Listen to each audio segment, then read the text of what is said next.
On the issue of competition, I think you're right, obviously. I mean, I think that the Bureau, the comments that I made around transparency is a Bureau issue more than anything else.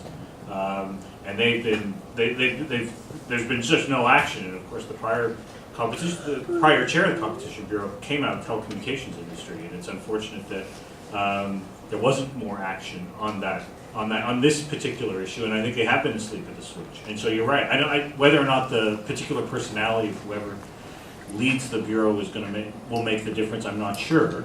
But when I talk about low-hanging fruit, it was the Privacy Commissioner, it's the Competition Bureau, it's the CRTC, and there's a role for the government. I think we've got a number of agencies already in place who can make a difference if they chose to act.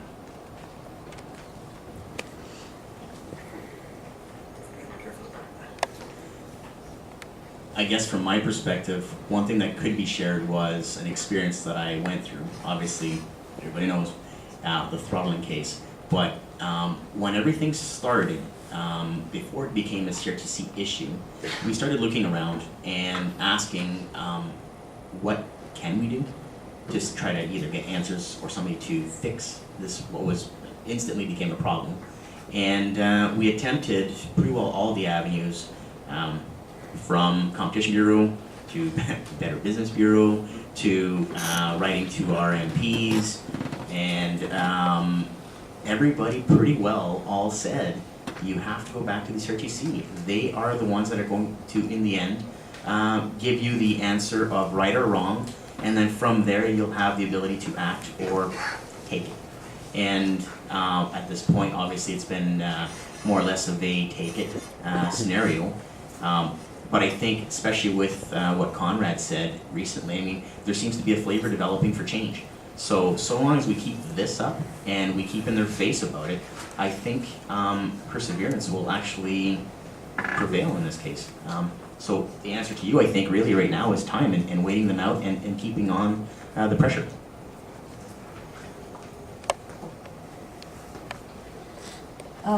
I must say that Rocky sent me a little correction notice here to make sure that we get this correct. It's 96% of the internet, Rogers and now Canada. in Canada, right? Not just Rogers. No. It's not just Rogers and Bell. It's 96% across Canada with all the telcos and cable codes. Okay. If I could just, one quick follow-up comment. We've got quite a few other people. And on that particular issue, I just, before I recognize you, wanted to ask if one of our special guests wanted to weigh in on that particular topic. Mr. Gifford? Yes? This is a quick question. No, I'm not waiting for questions yet. I just wanted to know if any of the special guests wanted to. No, nobody. Okay, because I have someone down here, but I'll get you next. Okay, go ahead. Hi, my name is Tracy Laurie, and I think the discussion is very interesting, but we often frame it around entertainment. We've forgotten something with throttling. We think about scientific data, we think of satellite data, we think of radar data. We also we talked about what's happening on the pipes, but we haven't talked about where the pipes are and where the pipes are not. So if we start thinking, for instance, of the North, and we start thinking of sovereignty issues in the North, a huge amount of data is being gathered and produced and distributed and disseminated, scientific data, geophysical data, mining data, etc. The people in the North don't even get access to that data because they don't even have the pipes to access it. So that's one thing I think we need to consider. And I think we'll get a lot more uptake if we also include, along with entertainment, science, scientific research, and education is also content that's being throttled on the net. Secondly, one of the things that I was worked on with part of Leslie's group was the Community Wireless Infrastructure Research Project was looking on developing a broadband atlas for Ontario. When we started looking into this, we discovered that the latest data that was available on where the infrastructure actually is, where the ISP are, the kind of data that's moving in, speeds, et cetera, the most recent maps were 1986 with the National Atlas of Canada.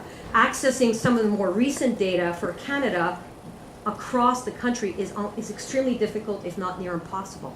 So I would love, as something to do, is to actually start considering a research agenda related to access to data, to actually where the infrastructure is, where it is not, and actually starting a kind of public discussion and education campaign, I think, on these kinds of issues, because it's not really being reached out in a broad way. Is there anyone here from government who wants to say anything about maps and data? If not, I will.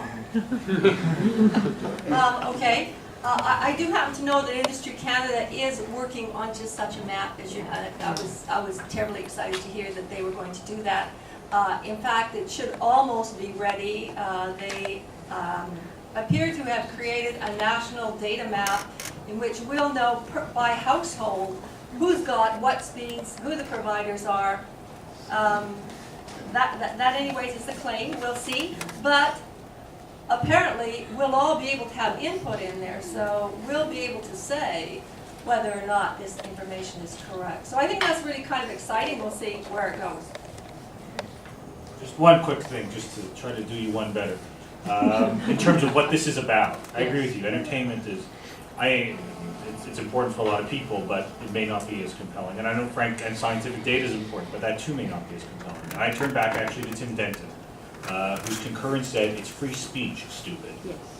This is about free speech and the ability for people to speak out with whatever views they have without fear of the kind of potential content being blocked or being throttled and the like. To know that they have the same platform that anybody else has, whether or not they're just one voice or they've got 96% of a marketplace. It ought not to matter. That's what the internet offers, and that's what we got to be fighting for. I think that's an excellent point. You know, in the New Democratic Party, we always use the term the innovation agenda on this, and I know the other parties think we're crazy commies most of the time. They think that we're talking about something frivolous, but it is exactly what you pointed out, and I think that needs to be brought front and center. I just want to put it in context of the communities that I represent. I have many communities with no road access. For a student to come from Attawapiskat to Timmins, it's cheaper for you to fly to Portugal and back for the weekend. So that's the cost of getting a student into one part of my riding to the other. What's starting to happen now with the being able to go, you know, with video conferencing, medical, that wasn't possible before. It's $5,000 to medevac a patient to be seen. We're now starting to move, like with hospitals in Kingston and that, specialists that are never going to get to travel there.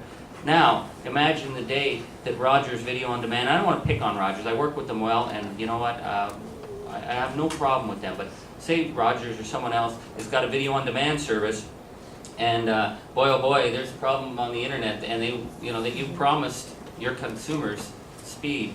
Well, you don't want to know, you don't want to be in a situation where medical feeds, bank transfer information, long distance education is being moved to a slower lane because some companies made commitments on the speed that it's offering its you know, your ability to see Free Willy 6. So, you know, that's the reality of what we're facing. Someone in the back. Yeah. Tony Ballard, I just wanted to follow up on the... You're the second one after, the one after that is down here. Okay, quick question for Rocky. Your 96% figure, when you have a customer with a Bell DSL line, you meaning Tech Savvy or a company like yours, are they part of the 96 or part of the 4? Part of the 4. Okay.